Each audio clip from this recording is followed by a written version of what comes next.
Hello friends, welcome back to my channel. मैं हूं आपकी फ्रेंड वर्षा। फ्रेंड्स, आज की इस वीडियो में हम बीएड एंट्रेंस एग्जाम के कॉमर्स के प्रैक्टिस सेट के बारे में डिस्कस करेंगे। तो चलिए फ्रेंड्स, वीडियो को स्टार्ट करते हैं। लेकिन वीडियो को स्टार्ट करने से पहले प्लीज़ मेरे चैनल को सब्सक्राइब कर लीजिए, और अगर आपने चैनल को सब्सक्राइब कर लिया तो इस वीडियो को लाइक कीजिए और अपने फ्रेंड्स के साथ शेयर कीजिए। चलिए फ्रेंड्स, आज की इस वीडियो को स्टार्ट करते हैं।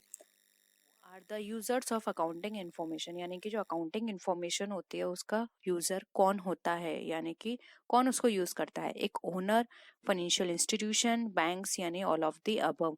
तो यहाँ पर अगर हम बात करें तो देखिए, अकाउंटिंग इन्फॉर्मेशन हर फील्ड में यूज की जाती है, यानी कि जहाँ पर आप अकाउंटिंग कर रहे हैं, अकाउंट्स बना रहे हैं, और अकाउंट्स भी हर जगह यूज किए जाते हैं। फिर चाहे बैंक हो, बैंक के अंदर भी ट्रांजेक्शन्स होते हैं तो उनका रिकॉर्ड किया जाता है।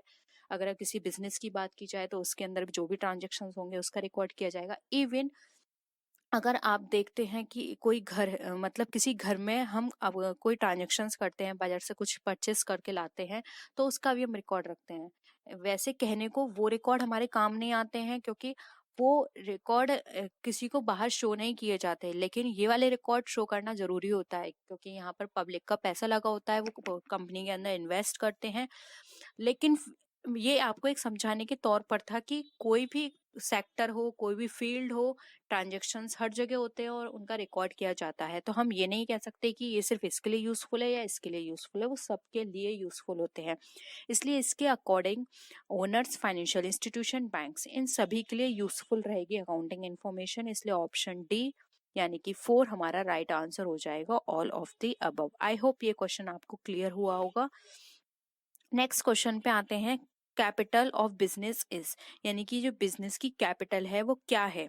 एक कैश है, एक इंटरेस्ट है, एक लायबिलिटी है, या फिर नन ऑफ द अबव। तो देखिए यहाँ पर अगर हम बात करें तो कैपिटल जो है बिजनेस की कैश, कैश फॉर्म में है लेकिन वो कैश नहीं है। एक इंटरेस्ट, हम ये नहीं कह सकते कि वो एक इंटरेस्ट है, इंटरेस्ट पे नहीं है, लेकिन हाँ वो एक लायबिलिटी है, क्योंकि कंपनी के अंदर इन जो भी कैपिटल इन्वेस्ट की गई है, जो भी फंड वहां पे इन्वेस्ट किया गया है, उसको कैपिटल बोलते हैं। वो कैपिटल एक लायबिलिटी होती है कि आपने जितनी कैपिटल लगाई है वो तो आपको वापस लेनी ही लेनी है, साथ में अब आप इतनी मेहनत कर रहे हैं तो उस पर कुछ एक्स्ट्रा अर्निंग भी हो, जिसको हम प्रॉफिट बोलते हैं। तो यानी कि जो आपने लगाया है उतना पैसा आपको मिले, या फिर जैसे कि आपने एक और कॉन्सेप्ट पढ़ा होगा कि बिजनेस एंटिटी जो है वो बिल्कुल सेपरेट होती है, सेपरेट एंटिटी होती है, यानी कि ओनर और बिजनेस दोनों अलग अलग होते हैं। यानी और ओनर अगर कोई वहां से विड्रॉल भी करता है तो उसका वो पेमेंट करता है, ठीक है। तो उसी तरह से वो कैपिटल लगा रहा है तो बाद में उस कैपिटल को लेगा और उस कैपिटल से इंटरेस्ट भी चार्ज करेगा, ठीक है। तो यहाँ पे ये एक लायबिलिटी की तरह ट्रीट की जाती है कैपिटल बिजनेस के अंदर। तो ऑप्शन 3 यहाँ पे हमारा राइट आंसर हो जाएगा। नेक्स्ट क्वेश्चन पे आते हैं। The main objective of accountancy is to known about the, अब मेन ऑब्जेक्टिव क्या है अकाउंटेंसी का, ये हमें बताना है। प्रॉफिट और loss and assets and liability of the business, position of the stock of goods, position of cash, errors and fraud of the employees. अब यहाँ पर ये बताना है कि ये जो ऑब्जेक्टिविटी है, अकाउंटेंसी की ऑब्जेक्टिविटी होती है, वो हमारी इन पॉइंट में से किससे रिलेटेड है। प्रॉफिट एंड लॉस बताता है, पोजीशन बताता है, पोजीशन ऑफ कैश, या फिर एरर एंड फ्रॉड्स। तो यहाँ पर अगर हम बात करें तो ए इसका राइट आंसर हो जाएगा। मेन ऑब्जेक्टिव जो होता है अकाउंटेंसी का वो ये देखना होता है कि जो भी हमारी असेट्स एंड लायबिलिटीज हैं, प्रॉफिट एंड लॉस है, इसको ये बताता है कितनी असेट्स, कितनी लायबिलिटी, क्या प्रॉफिट चल रहा है, क्या लॉस चल रहा है, क्योंकि इसी के बेसिस पे बिजनेस रन किया जाता है, बिजनेस का एक्सटेंशन होता है। अगर बिजनेस प्रॉफिट कर रही है तो उसको आगे एक्सटेंड किया जाता है और असेट्स नहीं लाई जाती हैं, और अगर लॉस हो रहा है तो उस पर वर्क करके उस लॉस को मिनिमाइज किया जाता है, ठीक है।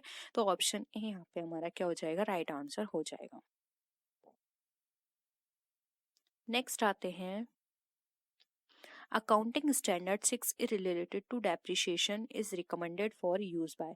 अब जो अकाउंटिंग स्टैंडर्ड 6 जो है वो हमारा डेप्रिसिएशन से रिलेटेड है, और ये रिकमेंडेड करता है हमारा क्या यूज करने के लिए। Company listed on recognise stock exchange, यानी कि जो कंपनी लिस्टेड है रिकॉग्नाइज स्टॉक एक्सचेंज में, वो इसको फॉलो करेंगी, या फिर companies engaged in manufacturing business ये करेंगी। देखिए मैंने आपको सॉरी मैं बीच में आपको रोक रही हूँ, लेकिन मैंने आपको जो हमारी प्रीवियस क्लास हुई थी उसमें ही बताया था कि इनका सिर्फ आप नाम याद कर लीजिए, तो वो बिल्कुल सही है। आपको सिर्फ इनके नाम याद करने की कौन सा अकाउंटिंग स्टैंडर्ड किससे रिलेटेड है। लेकिन जो अकाउंटिंग स्टैंडर्ड 6 है, और मैं आपको 1, 2 और अकाउंटिंग स्टैंडर्ड बता दूंगी, उसके अंदर का थोड़ा सा पूछा जाता है। जैसे कि इसमें आ गया कि इसमें कौन सी कंपनियां को रिकमेंड किया जाता है या फिर कौन सी कंपनियां फॉलो करती हैं। 1, 2 क्वेश्चन है, ज़्यादा नहीं है। तो उन क्वेश्चंस को मैं आपको एज इट इज़ बता दूंगी। उसके अलावा आपको डीप में कोई भी अकाउंटिंग स्टैंडर्ड पढ़ने की ज़रूरत नहीं है, ठीक है। नेक्स्ट आगे कैरी करते हैं। Companies engaged in manufacturing and trading business, यानी कि जो कंपनीज इंगेज्ड है मैन्युफैक्चरिंग ट्रेडिंग बिजनेस में वो लोग फॉलो करती हैं, या फिर all types of business undertakings. देखिए यहाँ पर अगर हम बात करें तो जो हमारा अकाउंटिंग स्टैंडर्ड 6 जो है वो हमारा उन कंपनियों को फॉलो करना पड़ता है या फिर उन कंपनियों पे अप्लाई होता है जो कि हमारे रिकॉग्नाइज्ड स्टॉक एक्सचेंज में लिस्टेड है। इसलिए यहाँ पर ऑप्शन 1 जो है वो हमारा राइट आंसर हो जाएगा। उनको डेप्रिसिएशन का लेखांकन करना होता है, यानी कि अकाउंटिंग करनी होती है, जो ठीक है, जो कि हमारे यहाँ पर लिस्टेड होती हैं रिकॉग्नाइज्ड स्टॉक एक्सचेंज में। और ये किसने कहा है? ये हमारा इंडियन चार्टर्ड अकाउंटेंट के द्वारा बताया गया है, ठीक है। तो ऑप्शन 1 है यहाँ पे हमारा राइट आंसर है। नेक्स्ट क्वेश्चन पे आते हैं। The definition of accounting will bring into mind out the following function. अब जो डेफिनेशन है हमारे अकाउंटिंग की, उससे हमारे कौन कौन से फंक्शंस निकल के आते हैं, यानी कि जब हम डेफिनेशन पढ़ते हैं अकाउंटिंग की, classifying, interpreting, recording and summarising. तो देखिए यहाँ पर सबसे आपको इसको सीरियल वाइज लगाना है, और ये आपके नीचे ऑप्शंस दिए हुए हैं, तो इसके अकॉर्डिंग आप देख लीजिए। सबसे पहले देखिए ये भी आप ऐसे भी कर सकते हैं, समराइजिंग। अब ये समराइजिंग क्या होता है? ये हमारा भी स्टार्टिंग का पार्ट नहीं है। स्टार्टिंग का पार्ट सबसे पहले क्या आता है? सबसे पहले क्या करेंगे? आप रिकॉर्ड करेंगे, यानी कि 3 पॉइंट आ गया। रिकॉर्ड के बाद क्या करेंगे? जो भी आपने रिकॉर्ड किया उसको फर्दर क्लासिफाई करेंगे। जैसे कि रिकॉर्डिंग क्या हो गई? जर्नल में। क्लासिफाई आप किसके अंदर करेंगे? लेजर के अंदर, तो यानी कि 1 आ गया। इसके बाद क्या करेंगे? आप उसको समराइज करेंगे, यानी कि फिर आ गया आपका 4, ठीक है। समराइज कर लिया, फिर आप क्या करेंगे? इंटरप्रेट करेंगे, यानी कि उससे रिजल्ट निकालेंगे। तो ये आपका कितने निकल कर आ गया? 2। तो 3142 होगा इसका राइट आंसर। 3142 कहाँ है? ऑप्शन 1 में। तो ऑप्शन 1 यहाँ पे हमारा राइट आंसर है। नेक्स्ट क्वेश्चन पे आते हैं। Indian accounting standard 10 is related to. अब जो इंडियन अकाउंटिंग स्टैंडर्ड 10 है वो हमारा किससे रिलेटेड है? वैल्यूएशन ऑफ इन्वेंट्रीज करा चुकी हूँ, accounting for government grants, depreciation accounting, accounting for fix asset. देखिए इनमें से मैंने 2 तो मैं आपको ऑलरेडी क्वेश्चंस करा चुकी हूँ, तो वो आपको पता होंगे। अब आपको 2 एंड 4 में से चूज करना है कि अकाउंटिंग स्टैंडर्ड 10 हमारा किस पे रिलेटेड है, ठीक है। तो देखिए यहाँ पर अगर हम बात करें, देखिए इन्वेंट्रीज किससे रिलेटेड है? 2 से। गवर्नमेंट ग्रांट्स ये हमारा किससे रिलेटेड है? अभी मैं आपको बताऊंगी। डेप्रिसिएशन हमारा 6 से है। तो देखिए अकाउंटिंग फॉर गवर्नमेंट ग्रांट्स ये हमारा 12 से रिलेटेड है, और अकाउंटिंग फॉर फिक्स एसेट ये हमारा 10 से रिलेटेड है, ठीक है।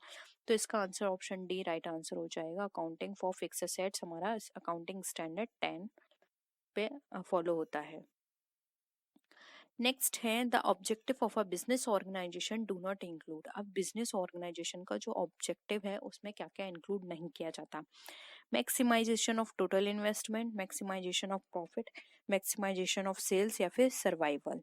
अब देखिए यहाँ पर अगर हम बात करें तो जो हम सब ने इसकी डेफिनेशन पढ़ी है बिजनेस ऑर्गेनाइजेशन की, जिससे हमें ऑब्जेक्टिव्स मिलते हैं।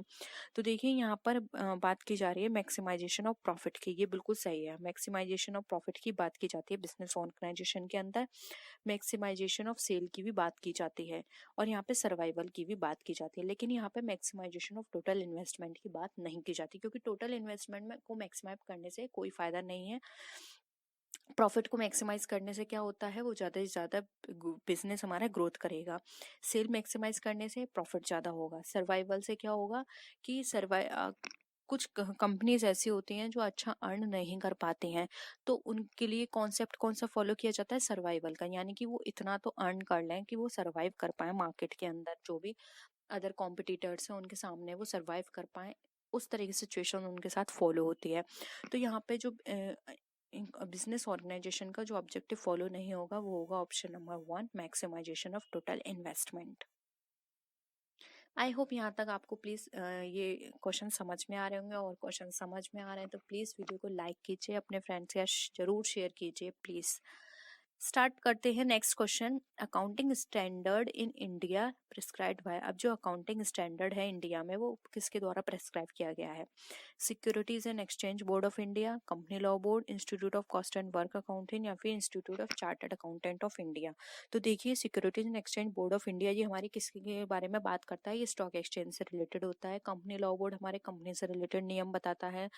कॉस्ट एंड वर्क अकाउंटेंट्स भी हमारे जो हमारे डिफरेंट रूल्स आते हैं किसी भी चीज को कोई भी कौन ये कोई भी हम ट्रीटमेंट करते हैं या फिर कोई भी टेक्निक्स हम यूज करते हैं कंट्रोलिंग में, कोई भी ऐसा फॉलो करते हैं कोई भी मेथड वहां पर ये बताते हैं। चार्टर्ड अकाउंटेंट हमारे अकाउंटेंसी से रिलेटेड रूल्स को बताते हैं।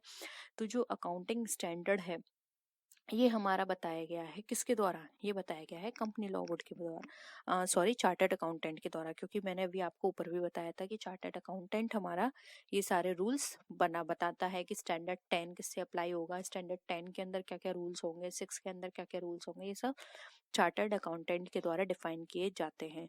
और अगर हम बात करें तो ये जो जितने भी रूल्स अप्लाई होते हैं हमारे वो 211 आर्टिकल के द्वारा यहाँ पे बताए जाते हैं। ठीक है, नेक्स्ट आते हैं कंसिडर द फॉलोइंग एक्टिविटीज। अब यहाँ पे हमें एक्टिविटीज बतानी है। Summarising the performance of business, analysing the business transactions, interpreting the result and recording the transactions. अभी सेम मैंने आपको इसी तरह का एक क्वेश्चन कराया था, उससे भी आप कर सकते हैं। तो कुछ क्वेश्चंस ऐसे होते हैं जो घुमा फिरा कर आते हैं, बस क्या होता है क्वेश्चंस थोड़ा सा उसको चेंज कर दिया जाता है। अब देखिए रिकॉर्डिंग द ट्रांजेक्शंस, ये यहाँ पे 4 है, ये सबसे पहले आएगा। अब 4 देखिए ये कट गया हमारा, ये कट गया हमारा, 2 और 3 बचा। अब यहाँ पर देखिए रिकॉर्डिंग द ट्रांजेक्शंस के बाद क्या आएगा? समराइजिंग द परफॉर्मेंस, एनालाइजिंग या फिर इंटरप्रेटिंग द रिजल्ट। तो देखिए यहाँ पर इसका जो राइट आंसर होगा, अब इसके बाद जो आएगा हमारा ट्रांजेक्शंस वो आएगा लेन देनों का विश्लेषण, जिसको बोलते हैं एनालाइजिंग द बिजनेस ट्रांजेक्शंस। अब एनालाइजिंग द बिजनेस ट्रांजेक्शंस के अंदर क्या आएगा? समराइज करेंगे हम उन सब चीजों को, तो क्या आ जाएगा हमारा 1, फिर आ जाएगा हमारा यहाँ पर 3, 4213, ऑप्शन बी जो है वो हमारा राइट आंसर हो जाएगा। ठीक है, नेक्स्ट आते हैं अकाउंटिंग इज। अब अकाउंटिंग क्या है इससे रिलेटेड मैं आपको क्वेश्चंस करा चुकी हूँ। लैंग्वेज है, प्रीवियस क्लास ही अगर आपने देखी होगी तो आप इजीली बता सकते हैं। Source of business information, recording, classifying and summarising business transactions या फिर ऑल ऑफ द अबव। तो देखिए हम अकाउंटिंग की बात करें तो अकाउंटिंग हमें सारे रूल्स बताती है, अकाउंटिंग हमें इंफॉर्मेशन प्रोवाइड करती है, इसलिए ये हमारी लैंग्वेज भी हो गई। सोर्स है, मैंने अभी आपको बताया इंफॉर्मेशन प्रोवाइड करती है, तो ये भी हो गई। और अकाउंटिंग के अंदर ही हम रिकॉर्ड करते हैं ट्रांजैक्शंस को, फिर उसको फर्दर क्लासिफाई करते हैं लेजर के अंदर, उसके बाद हम समराइज करते हैं सभी ट्रांजैक्शंस को, समराइज के बाद क्या करते हैं हम इंटरप्रेट करते हैं। तो ये भी हमारा करेक्ट है, इसलिए ऑप्शन डी यहाँ पे राइट आंसर हो जाएगा, all of the above. Accounting ये सारी चीजें हैं, यानी कि इन सब चीजों को बताती है।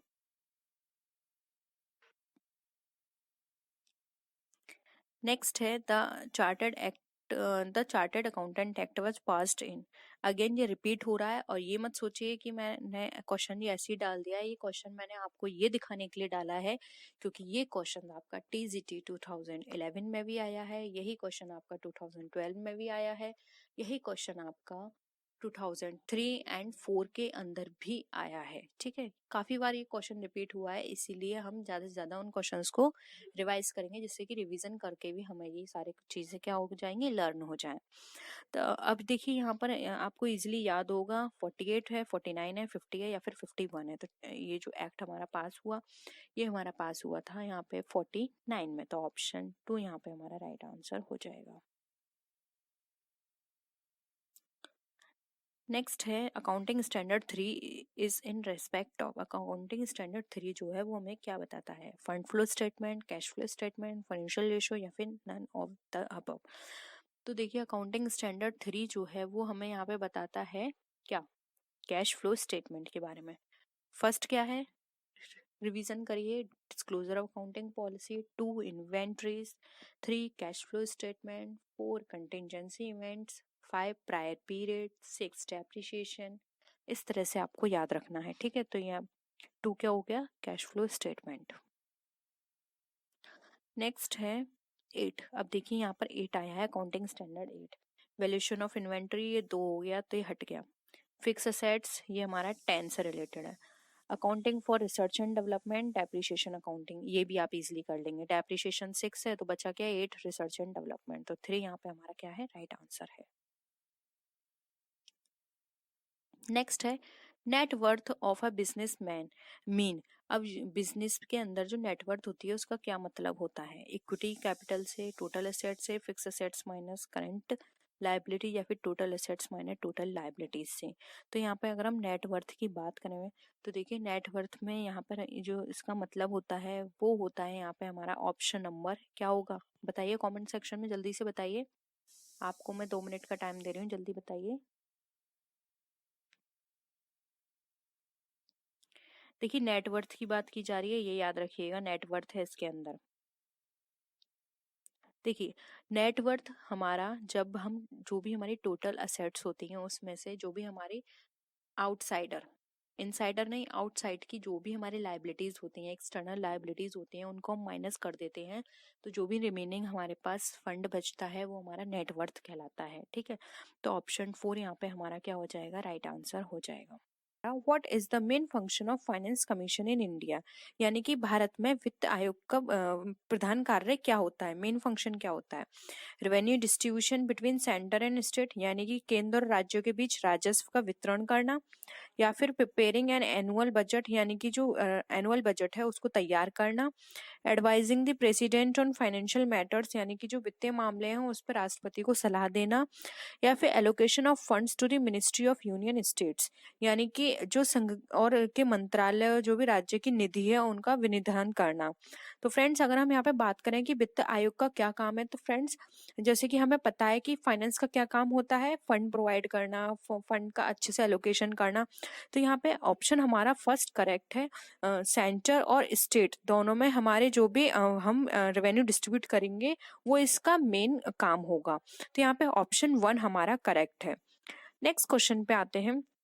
एगमार्क इज, आपने सुना होगा फ्रेंड्स कि आप कोई भी प्रोडक्ट बाजार से खरीद के लाते हो तो आप सबसे पहले उस पे एक निशान देखते हो जिसको आप एगमार्क बोलते हो। तो एगमार्क क्या होता है, a cooperative of egg production, यानी कि अंडों को पैदावार की एक कोऑपरेटिव, या फिर सिस्टमैटिक मार्केट, यानी कि एक व्यवस्थित मार्केट। नेक्स्ट है फार्मर्स कोऑपरेटिव, किसानों की कोऑपरेटिव, या फिर quality guarantee piece for things like egg milk etcetera, यानी कि जो प्रयोग करने वाली जो चीजें हैं उनकी क्वालिटी की गारंटी देना जो कि आप एग में मिल्क में देखते हो। तो फ्रेंड्स यहाँ पे ऑप्शन हमारा डी करेक्ट है। एग मार्क हमें बताता है कि ये प्रोडक्ट जो है वो कितनी क्वालिटी का है, ये सही क्वालिटी का है या नहीं। तो ये क्या बताएगा हमें, ये एग मार्क बताता है। हम कभी किसी प्रोडक्ट को खरीदेंगे तो सबसे पहले हम एग मार्क चेक करते हैं। नेक्स्ट क्वेश्चन पे आते हैं। What is the economy in India, यानी कि इकोनॉमी की जो अर्थव्यवस्था है वो कैसी है। सोशलिस्ट इकोनॉमी है, मिक्स्ड है, सिंगल इकोनॉमी है, या फिर कैपिटलिस्ट इकोनॉमी है। तो फ्रेंड्स अगर हम इंडिया की बात करें तो इंडिया की जो इकोनॉमी है वो मिक्स्ड है, तो ऑप्शन बी हमारा करेक्ट है। ना ही प्रॉपर सोशलिस्ट है ना ही प्रॉपर कैपिटलिस्ट है, ये मिक्स्ड है हमारी, इसलिए ऑप्शन बी हमारा करेक्ट है। नेक्स्ट क्वेश्चन पे आते हैं।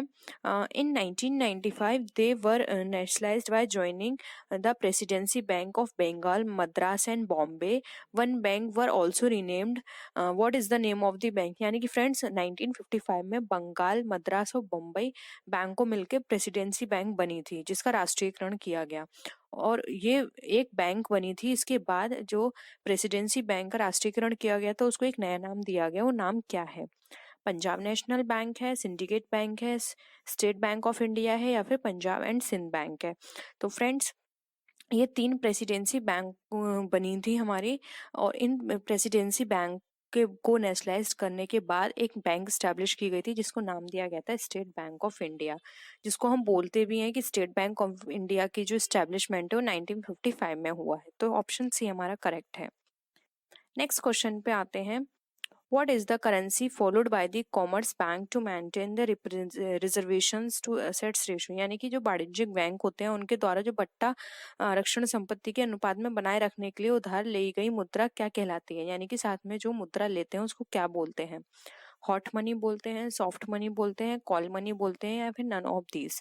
तो फ्रेंड्स यहाँ पे ऑप्शन हमारा सी करेक्ट है, क्योंकि कभी भी ये संपत्ति जब देते हैं अपने कस्टमर को, तो वहां पर ये करते हैं कुछ मुद्रा अपने पास रख लेते हैं, जिसको ये कॉल मनी बोलते हैं एज अ गारंटी के रूप में। ठीक है, तो ऑप्शन सी हमारा करेक्ट है। नेक्स्ट क्वेश्चन पे आते हैं।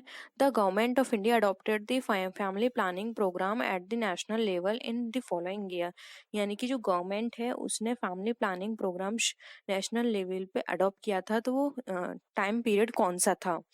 इन 1965, इन 1962, इन 1957 या फिर इन 1952? तो फ्रेंड्स वो जो टाइम पीरियड था वो था हमारा 1952। 1952 में फैमिली प्लानिंग को अडॉप्ट किया गया था, जिसके अनुसार ये देखा गया था कि जो पॉपुलेशन है बहुत ज़्यादा इंक्रीजिंग जा रही है, तो उसको मैनेज करने के लिए ये पॉलिसी को अडॉप्ट किया गया था। नेक्स्ट है, in which state is drip irrigation done? यानी कि ड्रिप सिंचाई किस राज्य में की जाती है? उत्तर प्रदेश, मध्य प्रदेश, महाराष्ट्र या फिर राजस्थान? तो फ्रेंड्स अगर हम यहाँ पर ड्रिप सिंचाई की बात करें तो फ्रेंड ड्रिप सिंचाई राजस्थान में की जाती है, क्योंकि यहाँ पर क्या होता है, पानी की कमी है। तो पानी की कमी को पूरा करने के लिए, लेकिन साथ में एग्रीकल्चर को भी प्रॉपर पानी मिले, इसके लिए ड्रिप सिंचाई की जाती है, जिसके थ्रू वो धीरे धीरे पानी उसमें टपकता है, पौधों में जाता है और पौधे भी वहां पर फिर हो पाते हैं। तो यहाँ पे ड्रिप जो इरिगेशन की बात की गई है वो राजस्थान में की जाती है। नेक्स्ट क्वेश्चन पे आते हैं। Who is the father of green revolution in India? यानी कि जो ग्रीन रिवोल्यूशन है उसके फादर कौन थे? इंडिया के पॉइंट ऑफ व्यू से हमें बताना है, हमें वर्ल्ड पॉइंट ऑफ व्यू से नहीं बताना है। ऑप्शंस है Norman बर्लॉन्ग, MS. Swaminathan, R K. Narasimham या फिर डॉक्टर वेंगजी कुरियन। तो फ्रेंड्स अगर हम यहाँ पे इंडिया के कॉन्टेस्ट में बात करें तो ऑप्शन हमारा बी करेक्ट है। एम.एस. स्वामीनाथन ये ग्रीन रिवोल्यूशन के फादर कहे जाते हैं। और अगर हम वर्ल्ड लेवल पे बात करें तो वो है नॉर्मन बर्लॉन्ग। लेकिन यहाँ पे हमारा जो इंडिया के रेफरेंस में पूछा गया तो इसका आंसर हमारा बी करेक्ट है, जो कि है एम.एस. स्वामीनाथन। नेक्स्ट क्वेश्चन पे आते हैं। What is the total value of goods and services produced in a country in a given time period? यानी कि किसी निश्चित समय अवधि में किसी देश में उत्पादित वस्तु सेवाओं के कुल मूल्य को क्या कहते हैं? यानी कि एक टाइम पीरियड के अंदर उस टाइम पीरियड में वस्तु सेवाओं को उत्पादित किया जाता है और उसका जो प्राइस निकाला जाता है, टोटल प्राइस, उसको क्या बोलते हैं? Disposable income, national income, per capita income या फिर नेट नेशनल इनकम? तो फ्रेंड्स यहाँ पर अगर हम बात करें तो इसको हम बोलेंगे नेशनल इनकम, क्योंकि फ्रेंड डिस्पोजेबल इनकम वो होती है जो हमारे सारे खर्चों को करने के बाद जो हमारे हाथ में बची हुई है, वो डिस्पोजेबल इनकम है। पर कैपिटा इनकम वो होती है जो हम ओवरऑल एवरेज निकालकर हम पर कैपिटा इनकम निकालते हैं पर पर्सन की। और नेट नेशनल इनकम वो होती है जिसमें से सारे इनडायरेक्ट और डायरेक्ट एक्सपेंसेस को घटा दिया जाता है। तो फ्रेंड्स यहाँ पर सिर्फ ये टोटल इनकम की बात करें तो ऑप्शन बी हमारा यहाँ पे करेक्ट है, जिसको बोलते हैं हम नेशनल इनकम। नेक्स्ट क्वेश्चन पे आते हैं। which one of the following function in an economy is not included in the work of the central bank? यानी कि किसी भी अर्थव्यवस्था में कौन सा कार्य है जो केंद्रीय बैंक के कार्य में शामिल नहीं किया जाता है? Act of foreign currency exchange, यानी कि फ्रेंड्स विदेशी मुद्रा विनिमय का कार्य। मॉनेटरी पॉलिसी कंट्रोल, यानी कि मौद्रिक नीति पर नियंत्रण।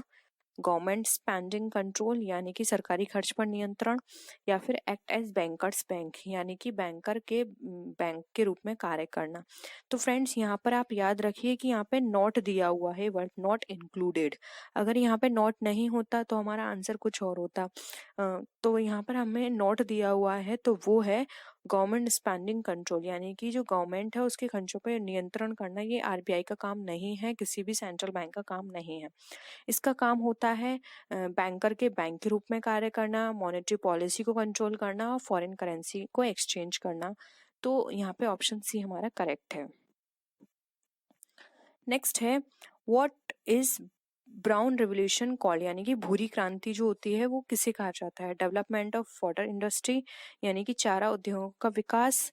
डेवलपमेंट ऑफ मरीन प्रोडक्ट्स यानी कि समुद्री उत्पादकों का विकास, development of milk and milk products यानी कि दुग्ध एवं दुग्ध उत्पादकों का विकास, या फिर development of food processing and soft drink industry यानी कि भारत में खाद्य प्रसंस्करण एवं शीतल पेयों के उद्योगों का विकास। तो फ्रेंड्स, अगर हम यहाँ पर बात की जाए भूरी क्रांति की, तो भूरी क्रांति हमें बताती है development of food processing and soft drink industry in India. ये हमें बताते हैं फूड इंडस्ट्री। जबकि फ्रेंड्स, अगर हम यहाँ पर बात करें मिल्क के प्रोडक्ट के लिए, तो ये मिल्क के प्रोडक्ट के लिए यहाँ पे व्हाइट रिवोल्यूशन रखा गया है। तो यहाँ पे ऑप्शन हमारा क्या हो गया, डी करेक्ट है। नेक्स्ट आते हैं, why mechanisation of Indian industry is not possible to a significant level, यानी कि जो भारतीय कृषि जो है किसी महत्वपूर्ण स्तर पर यंत्रीकरण किस कारण से संभव नहीं है। स्मॉल होल्डिंग एरिया यानी कि छोटे जोत क्षेत्र के कारण, शॉर्टेज ऑफ ट्रैक्टर्स ट्रैक्टरों की कमी के कारण, फार्मर्स पॉवर्टी किसानों की गरीबी के कारण, या फिर पीपल्स अपैथी यानी कि जो लोगों के अंदर उदासीनता है इसके कारण। तो फ्रेंड्स, हमारी कृषि में भारतीय कृषि के अंदर महत्वपूर्ण स्तर तक यंत्रीकरण इसलिए संभव नहीं है क्योंकि यहाँ पर क्या है, स्मॉल होल्डिंग एरिया यानी कि छोटे क्षेत्र हैं जिसमें हम वो टेक्निक यूज नहीं कर सकते, वो मशीन यहाँ नहीं लगा सकते हैं। इसलिए ऑप्शन 1 हमारा करेक्ट है। नेक्स्ट है, what is says full name, यानी कि जो सेज है उसका फुल नेम क्या है। Small economic zone, social economic zone, special economic zone, या फिर सर्विस एंड इकोनॉमिक जोन। तो फ्रेंड्स, अगर हम सेस की बात करें तो इसका जो फुल फॉर्म है वो है option C, special economic zones. Friends, एक स्पेशल इकोनॉमिक्स जोन वो जोन है, वो यहाँ पे एक ऐसा सेक्टर है जिसके माध्यम से जो छोटे किसान होते हैं या फिर छोटे इंडस्ट्री होती हैं वो अपना माल इनको बेच देती हैं, और फिर उनको किसी भी तरह की कोई भी टेंशन नहीं रहती है कि हमारा जो माल बन गया है वो हम अब किस तरह से बाजार में जाके उसको सेल आउट करेंगे। तो वो क्या करें, वो सेज को दे दें और सेज फिर उसको फर्दर आगे सेल कर देगी।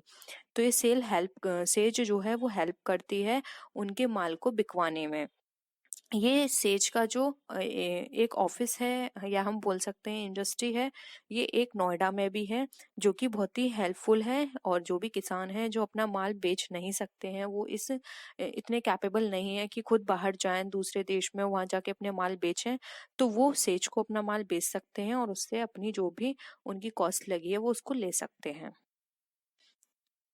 नेक्स्ट है, विच of the following is not a rabi crop, यानी कि जो रबी की फसल है वो इनमें से कौन सी नहीं है। व्हीट, फिर है हमारा थैट, राइस, या फिर ग्राम।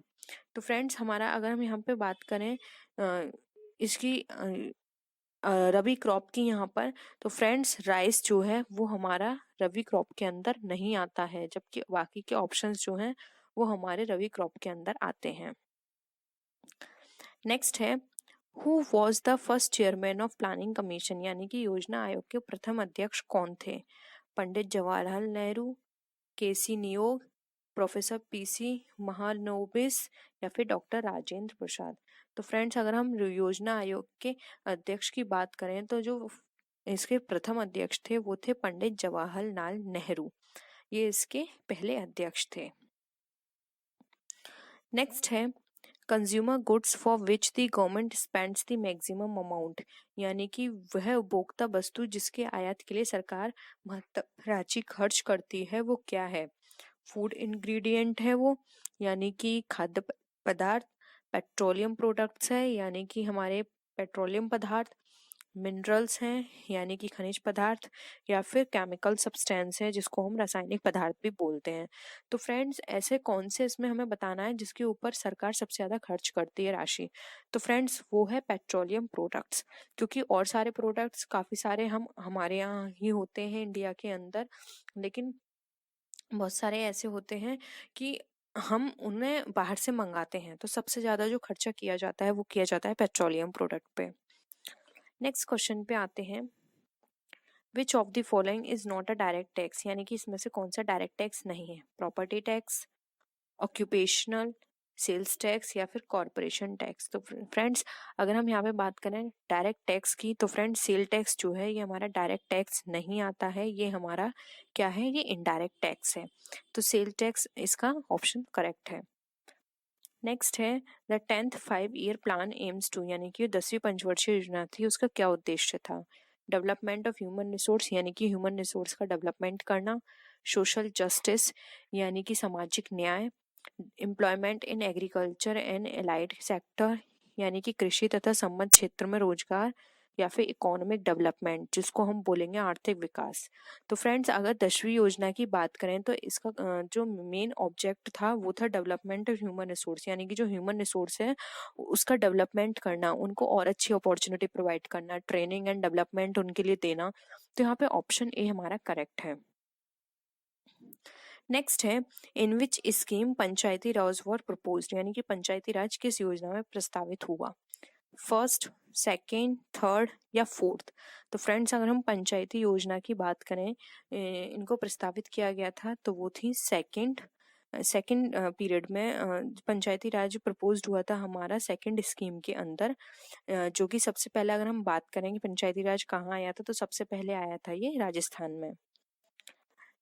नेक्स्ट हम बात करते हैं who is the ex officio chairman of planning commission, यानी कि योजना आयोग का पदेन अध्यक्ष कौन होता है? President, vice president, prime minister या फिर स्पीकर? तो फ्रेंड्स, अगर हम योजना आयोग के पदेन अध्यक्ष की बात करें तो वो होता है हमारा प्राइम मिनिस्टर। अभी हमने फ्रेंड्स ये भी पूछा था कि फर्स्ट इसका अध्यक्ष कौन था, तो वो थे पंडित जवाहरलाल नेहरू, क्योंकि उस टाइम वो उसके प्राइम मिनिस्टर थे। तो जो उस टाइम प्राइम मिनिस्टर होता है वो इसका अध्यक्ष बनता है। नेक्स्ट है when was the first 5 year plan implemented, यानी कि प्रथम राष्ट्रीय पंचवर्षीय योजना थी वो कब लागू हुई? अप्रैल 1940, अप्रैल 1950, अप्रैल 1951 या फिर अप्रैल 1952? तो फ्रेंड्स, यहाँ पर जो हमारी प्रथम पंचवर्षीय योजना आई थी वो आई थी 1 अप्रैल 1951 में। तो ऑप्शन सी यहाँ पे हमारा करेक्ट है। फ्रेंड्स, यहाँ पे प्रथम पंचवर्षीय योजना की हमने बात की, तो आपको पता है जो फर्स्ट पंचवर्षीय योजना थी उसका क्या उद्देश्य था? उसका उद्देश्य था एग्रीकल्चर बेस्ड थी, वो एग्रीकल्चर को इम्प्रूवमेंट करना। सेकंड का उद्देश्य था इंडस्ट्री बेस्ड।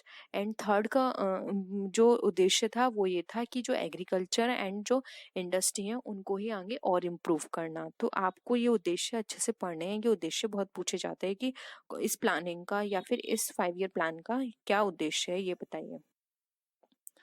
नेक्स्ट आते हैं who was appointed the chairman of 13th finance commission, यानी कि 13वां वित्त आयोग का अध्यक्ष है उसे किसे बनाया गया था? K C Pant, doctor C Rangarajan, M Khusro या फिर डॉक्टर विजय केलकर? तो फ्रेंड्स, अगर हम बात करें यहाँ पे 13वें वित्त आयोग अध्यक्ष की, तो वो थे डॉक्टर विजय केलकर, जिनको उसका अध्यक्ष बनाया गया था। तो ऑप्शन डी हमारा करेक्ट है। नेक्स्ट आते हैं who is newly appointed governor of reserve bank of India, यानी कि जो भी हाल ही में जो भारतीय जो आरबीआई है यानी रिजर्व बैंक ऑफ इंडिया, उसके गवर्नर किसको अपॉइंट किया गया है? शक्तिकांत दास, योगेश अग्रवाल, रघुराम राजन या फिर वाईवी रेड्डी? तो फ्रेंड्स, अभी जो हम बात करें, अभी हमारे जो रिसेंटली गवर्नर हैं आरबीआई के, वो है शक्तिकांत दास। तो ये कॉमन क्वेश्चन है फ्रेंड्स, कई बार एग्जाम्स में इस तरह के क्वेश्चंस आ जाते हैं जो कि जर्नल होते हैं, लेकिन कई बार क्या होता है हम सोचते हैं कि ये तो बहुत ईजी है, हमें पढ़ने की जरूरत नहीं है, लेकिन इस तरह की चीजें फिर वहां पे हमें कंफ्यूजन क्रिएट करती हैं। तो हमें लगता है कि काश हम एक बार इस तरह के क्वेश्चंस देख लेते। तो इस तरह के क्वेश्चंस भी आप जरूर करिएगा, उनको स्किप बिल्कुल भी मत करिएगा, क्योंकि इस तरह के जो सिंपल और जनरल क्वेश्चंस होते हैं वही हमें वहां पे प्रॉब्लम क्रिएट करते हैं। नेक्स्ट क्वेश्चन पे आते हैं India is in terms of economic development, यानी कि आर्थिक विकास की दृष्टि से इंडिया कैसी है? डेवलप्ड नेशन है, डेवलपिंग नेशन है, अंडर डेवलप्ड नेशन है या फिर सेमी डेवलप्ड नेशन है? तो फ्रेंड्स, अगर हम बात करें कि आर्थिक विकास की दृष्टि से इंडिया कैसी है, तो वो है option B, developing nation. India अभी डेवलप्ड कर रही है, अभी वो डेवलप नहीं हुई है, अभी वो अपना विकास कर रही है। जबकि अगर हम विकसित देशों में बात करें तो इसके अंदर आते हैं यूएसए, जो कि विकसित हो चुके हैं, जबकि इंडिया अभी विकसित हो रही है। तो received bill is a part of which of the following, यानी कि ये प्राप्त बिल है निम्न में से किसका भाग होता है? लेजर का, ट्रायल बैलेंस का, जर्नल का या फिर फाइनल अकाउंट का? तो फ्रेंड्स, प्राप्य बिल जो होते हैं वो हमारे जर्नल का पार्ट होते हैं। तो यहाँ पे ऑप्शन सी हमारा करेक्ट है। नेक्स्ट है why is government interested in accounting information, यानी कि जो गवर्नमेंट है वो अकाउंटिंग इंफॉर्मेशन में इंटरेस्टेड क्यों होती है, यानी उसमें रुचि क्यों लेती है। Government is aware of the business situation in the economy, यानी कि जो सरकार है वो व्यवसायिक स्थिति की जानकारी रखना चाहती है, जानकारी होती है उसको। Political parties are able to collect donations, यानी कि पॉलिटिकल पार्टी जो डोनेशन है उसको कलेक्ट कर सकती हैं।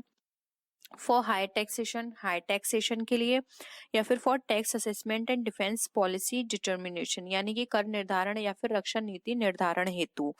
तो फ्रेंड्स, सरकार लेखांकन इंफॉर्मेशन, जो भी हमारे अकाउंटिंग इंफॉर्मेशन होते हैं उनमें इंटरेस्ट इसलिए देती है क्योंकि उससे इंफॉर्मेशन मिल जाती है कि कंट्री के अंदर जो बिजनेस है उनकी क्या सिचुएशंस हैं, जिसके अकॉर्डिंग वो पॉलिसी बनाने में उनको हेल्प मिलती है, और साथ ही साथ उन्हें किसी भी तरह की कोई भी प्रॉब्लम होती है तो ईजिली वो उसके लिए एक्शंस ले सकती हैं। तो ऑप्शन ए हमारा करेक्ट है। नेक्स्ट क्वेश्चन है, which of the following is the amount withdrawal for purchase for personal use by the business owners, यानी कि जो अगर कोई भी व्यापारी अपने व्यापार से किसी भी तरह की राशि निकालता है तो उसको लिए हम कौन सा टर्म यूज करते हैं। द कमीशन, इंटरेस्ट, कैश या फिर विड्रॉल। तो फ्रेंड्स, यहाँ पर जो हमारा ऑप्शन है, अगर हम ऑप्शन के अकॉर्डिंग देखें तो यहाँ पर इसका जो राइट आंसर होगा उसको हम बोलते हैं ड्राइंग्स। लेकिन फ्रेंड्स, ऑप्शन में हमारे ड्राइंग्स कहीं भी गिवन नहीं है, तो कमीशन तो ये बिल्कुल हो नहीं सकता, इंटरेस्ट बिल्कुल भी नहीं होगा, और कैश भी नहीं होगा। तो हम इसका राइट आंसर मानेंगे डी, विड्रॉल। कई बार फ्रेंड्स एग्जाम में इस तरह के क्वेश्चंस आ सकते हैं, और ये प्रीवियस ईयर का ही क्वेश्चन है, तो यहाँ पे विड्रॉल ऑप्शन में आया था, तो आपको विड्रॉल ही टिक करना है। क्योंकि आप देख लीजिए, वैसे आप सबको पता होगा कि ये ड्राइंग ही है इसका आंसर, लेकिन कई बार ऐसे होते हैं कि वो किसी और टर्म में भी उसको एक्सप्रेस कर सकते हैं, लिख सकते हैं। तो आपको वहां पे एलिमिनेशन मेथड से देखना है कि ये ऑप्शन नहीं हो सकते, तो यही इसका करेक्ट आंसर होगा। तो ऑप्शन डी हमारा करेक्ट है। नेक्स्ट आते हैं, how to assess general principles of accounting, यानी कि जो लेखांकन के सामान्य सिद्धांत हैं उसकी परख कैसे की जा सकती है। कॉस्ट के बेसिस पर, on the basis of simplicity, on the basis of utility, या फिर on the basis of elasticity. तो फ्रेंड्स, लेखांकन के सिद्धांत होते हैं उसका हम परख कर सकते हैं उसकी यूटिलिटी के बेसिस पे, यानी कि कोई भी जो हम ट्रांजेक्शन कर रहे हैं उसकी क्या यूटिलिटी है। तो ये प्रिंसिपल ऑफ अकाउंटिंग भी है कि हम यूटिलिटी के बेसिस पर उसको असेस कर सकते हैं। तो हमारा ऑप्शन सी करेक्ट है। नेक्स्ट क्वेश्चन पे आते हैं, लेजर इज प्रिपेयर्ड, यानी कि खाता बही तैयार की जाती है। फ्रॉम परचेज बुक ओनली, यानी कि परचेज बुक से। सेल्स ओनली, सेल्स से। कैश ओनली, कैश से। From the books of account and journal, यानी कि जो प्रारंभिक लेखे की बहियां और जर्नल से हम पता कर सकते हैं। तो फ्रेंड्स, खाता बही हम तैयार कर सकते हैं from the books of accounts and journals, यानी कि जर्नल से, या फिर जो हमारे अकाउंटिंग की बुक्स होती हैं उनसे हम अपने लेजर को प्रिपेयर कर सकते हैं। तो ऑप्शन डी हमारा करेक्ट है।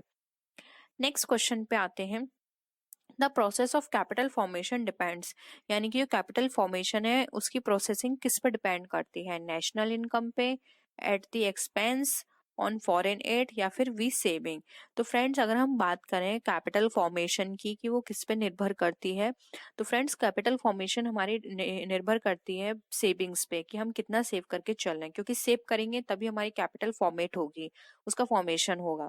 तो यहाँ पे ऑप्शन डी हमारा करेक्ट है। नेक्स्ट क्वेश्चन पे आते हैं, contains the word attainment. Attainment word जो है वो किसके लिए यूज किया गया है, या फिर उसके अंदर क्या क्या सम्मिलित हैं। ओनली कॉमर्शियल क्रेडिटर्स, यानी कि केवल व्यापारिक लेनदार। ट्रेडर्स डेटर्स ओनली, यानी कि केवल व्यापारिक देनदार। Commercial debtors and received bills, यानी कि व्यापारिक देनदार एवं प्राप्य बिल। या फिर trade creditors and bills receivable, bill payable, यानी कि व्यापारिक लेनदार एवं देय बिल। तो फ्रेंड्स, प्राप्य की हम बात करें तो इसमें सम्मिलित किए जाते हैं commercial debtors and receivable bills, क्योंकि फ्रेंड्स कोई भी देनदार होगा तो वो हमें पैसा देगा, तो प्राप्य हमारे पास आएंगी।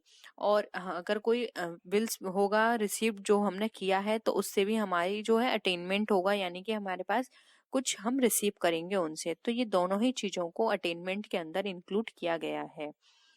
नेक्स्ट क्वेश्चन पे आते हैं, which of the following determines what to do, यानी कि इनमें से कौन हमें निर्धारित करेगा कि हमें क्या करना है। हमारी पॉलिसीज, हमारा व्यू डिजाइन, प्रोसीजर या फिर एक ऑब्जेक्ट। तो फ्रेंड्स हमें क्या करना है, ये हमें निर्धारण करेंगे हमारे ऑब्जेक्ट, क्योंकि ऑब्जेक्ट के बेसिस पे ही हमें एक आउटलाइन मिल जाएगी कि हमारे ये ऑब्जेक्ट है, अब हमें इस वे में चलना है, हमें इसको टारगेट करना है, इसको अचीव करना है। तो अगर हमें हमारे ऑब्जेक्ट क्लियर पता होंगे तो हमें सारी चीजें पता होंगी कि हमें क्या कैसे करना है। जैसे कि फॉर एग्जाम्पल हम यहाँ पे बीएड एंट्रेंस एग्जाम की यहाँ पे प्रैक्टिस सेट की बात कर रहे हैं, उसको डिस्कस कर रहे हैं। तो हमारा ऑब्जेक्ट क्या है कि हमें बीएड एंट्रेंस एग्जाम जो है वो क्लियर करना है। तो आपको पता है आपको क्लियर करना है, इसलिए आप ये वीडियो देखोगे। लेकिन अगर आपको लगता है कि हमारा आपको पता ही नहीं है कि आपको कौन सा एग्जाम क्लियर करना है, तो आप इस वीडियो को नहीं देखोगे। तो क्या है, आपको आपका उद्देश्य पता है, उसके अकॉर्डिंग आप वो काम कर रहे हो, यानी उसकी प्रिपरेशन कर रहे हो। तो यहाँ पे ऑप्शन डी हमारा करेक्ट है। नेक्स्ट क्वेश्चन पे आते हैं। The following is a personal account, यानी कि निम्न में से व्यक्तिगत खाता है। बिल्डिंग अकाउंट, पे अकाउंट, गुड्स अकाउंट या फिर कैपिटल अकाउंट। तो फ्रेंड्स अगर हम व्यक्तिगत खाते की बात करें तो व्यक्तिगत खाते में वो खाते आते हैं जो कि किसी व्यक्ति को रिप्रेजेंट करते हैं या फिर व्यक्ति द्वारा बनाए गए होते हैं या फिर व्यक्ति को रिप्रेजेंट करते हैं। तो फिर यहाँ पे जो हमारा ऑप्शन डी है कैपिटल अकाउंट, ये हमारा क्रिएट किया गया है और ये एक व्यक्ति को बता रहा है या एक संस्था को बता रहा है। तो यहाँ पे कैपिटल अकाउंट हमारा राइट आंसर है। नेक्स्ट है प्रीपेड इनकम रिसीव्ड आर, यानी कि जो प्रीपेड इनकम है वो रिसीव्ड की गई है तो वो किस तरह की होती है। एक प्रॉपर्टी की तरह है, एक इनकम की तरह है, एक ऑब्लिगेशंस की तरह है या फिर नाइदर ऑफ द अबव, यानी कि इनमें से कोई नहीं है। तो फ्रेंड्स अगर हम प्रीपेड इनकम की बात करते हैं तो ये एक ऑब्लिगेशन यानी कि एक दायित्व होती है हमारे लिए कि अब हमने इसको रिसीव कर लिया है एडवांस में, अब हमें इसके लिए ड्यूटी परफॉर्म करनी है। यानी कि कोई भी आपने इनकम रिसीव की है, आपने इनकम तो रिसीव कर ली लेकिन उसके बिहाफ पर आपने कोई काम अभी नहीं किया है, तो आपकी रेस्पॉन्सिबिलिटी आपकी, आपको वो काम करना है। तो यहाँ पे ऑप्शन आपका सी करेक्ट है। नेक्स्ट क्वेश्चन है cash account will not be affected by, जो कैश अकाउंट है वो हमारा किससे अफेक्ट नहीं होगा। ऑप्शन है कैश पेमेंट टू। फ्रेंड्स यहाँ पे ये गलत टाइप हो गया है, आप यहाँ पे कर लीजिएगा कि जो हमने कैश पेमेंट करेंगे वो होगा हमारा क्रेडिटर को, ठीक है। तो cash payment to creditors, discount received, cash sale या फिर कैश फ्रॉम डेटर्स। तो फ्रेंड्स हमारा जो कैश होगा जो हमारा अफेक्टेड नहीं होगा वो होगा हमारा डिस्काउंट रिसीव से। हमने किसी भी तरह की डिस्काउंट रिसीव किया है तो उससे हमारे कैश को किसी भी तरह का कोई भी अफेक्ट नहीं होगा वो हमारा। जबकि अगर कोई लेनदार यहाँ पे पेमेंट कर रहा है तो उससे अफेक्ट होगा। हमने लेनदारों को कोई पेमेंट किया है, नगद बिक्री या फिर देनदारों से कोई माल प्राप्त किया है, उससे हमारा अफेक्ट होगा, लेकिन हमारा डिस्काउंट से कोई अफेक्शन नहीं होगा। तो यहाँ पर हमारा बी करेक्ट आंसर है। नेक्स्ट आता है पेटेंट राइट्स। पेटेंट जो है वो अधिकार है कौन सा, रियल अकाउंट का या फिर पर्सनल अकाउंट, नॉमिनल लेजर या फिर ऑल दीज। तो फ्रेंड्स जो हमारे पेटेंट होता है वो हमारा पार्ट होता है हमारे रियल अकाउंट का, यानी कि वास्तविक खाते का। तो यहाँ पे ऑप्शन 1 हमारा करेक्ट है। नेक्स्ट क्वेश्चन है only person accounts and real accounts are shown, यानी कि केवल personal accounts and real account show किए जाएंगे। तो कहाँ शो किए जाएंगे, इन दी ट्रायल बैलेंस यानी कि तलपट में, इन फाइनल अकाउंट यानी कि आर्थिक चिट्ठे में, in profit and loss account या फिर ट्रेडिंग अकाउंट। तो फ्रेंड्स अगर हम पर्सनल एंड रियल अकाउंट की बात करें तो ये सारे हमारे शो किए जाते हैं फाइनल अकाउंट के अंदर। तो यहाँ पे ऑप्शन बी हमारा करेक्ट है। नेक्स्ट क्वेश्चन पे आते हैं every transaction has an effect, यानी कि प्रत्येक लेन देन का प्रभाव पड़ता है। तो कितनी जगह पड़ता है, 3 साइड, 4 साइड, 2 साइड या फिर 5 साइड। तो फ्रेंड्स अगर हम लेनदारों की यहाँ पे बात करें वो सॉरी किसी भी लेन देन की बात करें कि कहाँ कहाँ उनका फर्क पड़ता है, तो वो पड़ता है 2 साइड, वो credit side and debit side. क्योंकि हम सब जानते हैं कि ये बेसिक रूल है कि जितने भी ट्रांजेक्शन्स होंगे उनकी 2 साइड होंगी, एक डेबिट साइड होगी एक क्रेडिट साइड होगी। वन साइड ट्रांजेक्शन कोई भी नहीं होगा, ना ही वो वैलिड माना जाएगा। तो ट्रांजेक्शन्स सभी ट्रांजेक्शन्स के 2 साइड होंगे। नेक्स्ट है installation expenses of a new machine will be debited, यानी कि जो इंस्टॉलेशन किया गया है न्यू मशीन का वो डेबिट होगा। In cash account, cash account में, मशीन अकाउंट यानी मशीन खाते में, in profit and loss account या फिर इन एस्टैब्लिशमेंट एक्सपेंडिचर अकाउंट, यानी कि जो भी हमारा एस्टैब्लिशमेंट के टाइम पे जो एक्सपेंसेस हुए हैं उसमें, स्थापना व्यय में। तो फ्रेंड्स यहाँ पर अगर हम बात करें कि कोई नई मशीन को हमने इस्टेब्लिश किया है और उसका जो अमाउंट है वो कहाँ डेबिट किया जाएगा, तो फ्रेंड्स वो मशीन अकाउंट में किया जाएगा, क्योंकि उसका जो अमाउंट है स्टैब्लिशमेंट का उसको मशीन अकाउंट के अंदर ही इंक्लूड कर दिया जाता है मशीन के प्राइस के साथ। तो ऑप्शन बी यहाँ पे हमारा करेक्ट है।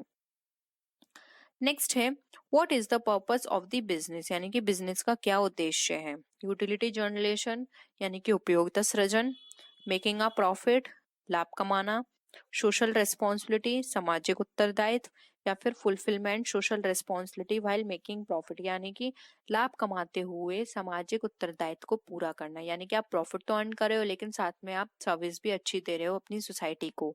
तो फ्रेंड्स अगर हम बिजनेस के उद्देश्य की बात करें तो यहाँ पे ऑप्शन बी हमारा डी हमारा करेक्ट है, क्योंकि फ्रेंड्स किसी भी यूटिलिटी क्रिएट करना ये उद्देश्य है, लेकिन हमने ये प्राइमरी उद्देश्य नहीं कह सकते, जबकि ऑप्शंस में हमारे प्राइमरी उद्देश्य भी दिए हुए हैं, तो ये नहीं होगा। मेकिंग प्रॉफिट, प्रॉफिट नहीं बनाना, ये तो बिल्कुल भी हम नहीं कह सकते हो।